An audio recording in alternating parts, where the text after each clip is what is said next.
Olá, hoje nós vamos fazer correções das nossas aulas referente aos dias anteriores, do dia 30 do 3, 31 do 3 e a aula programada do dia 6. Pessoal, vocês devem ter observado que os conteúdos que nós trabalhamos nessas aulas foram números inteiros, tá?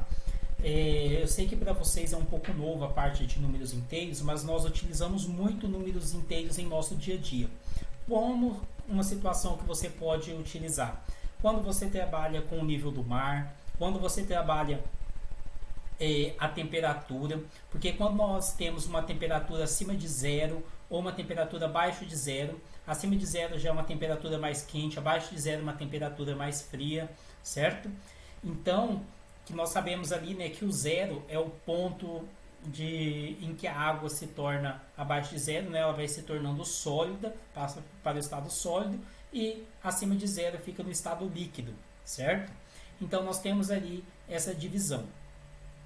Nós também podemos pensar em números inteiros quando a gente pensa em um prédio. Geralmente um prédio, quando ele tem garagem no subsolo, essas garagens que se encontram no subsolo, pessoal, elas são consideradas valores abaixo de zero, porque o térreo é sempre considerado o andar zero. Depois vem o primeiro, o segundo, o terceiro, beleza? E o que nós temos que entender aqui? Que os números negativos, que são os números que fazem parte do conjunto dos inteiros, abaixo de zero, quanto mais abaixo de zero ele está, menor ele é. Então, por exemplo, aqui no nosso termômetro, nós temos o zero aqui, certo? Quem é que está abaixo de zero? O menos 10. Aí, se eu, mais abaixo aqui, eu teria quem? Menos 20. Quem que é o menor número? O menor número é o menos 20. O zero é maior que menos 10, certo? Então, é importante vocês saberem isso. Fazendo a correção, então, do exercício 1, ele pediu para identificar quais as cidades têm temperatura positiva e temperatura negativa. Quem separa as temperaturas positivas das temperaturas negativas é o número 0. Então, aqui, ó, quem que está abaixo de zero? Abaixo de zero, que são temperaturas negativas, nós temos Gramado, certo? E depois nós temos São Joaquim. Quem que está com uma temperatura mais fria, Gramado ou São Joaquim? São Joaquim, beleza? Então nós temos então Gramado e São Joaquim abaixo de zero. Acima de zero são as temperaturas positivas. Quem que nós temos ali? Nós temos Curitiba, Salvador, São Paulo e Rio de Janeiro, beleza? No exercício 2, ele colocou um esquema ali de como se fosse um elevador de um prédio, certo?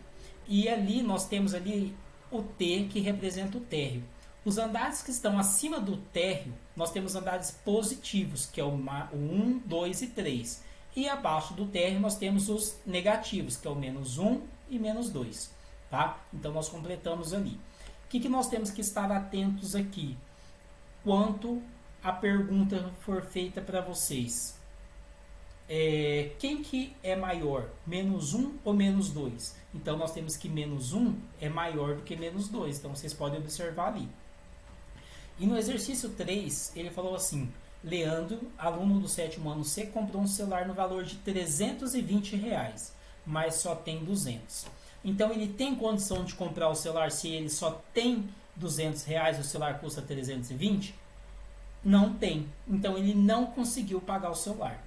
Só que ele tem a opção de fazer o quê? De fazer uma dívida, de ficar devendo esse celular, correto? Então, na letra B pergunta, nós podemos dizer que Leandro ficou devendo? Sim, Leandro ficou devendo.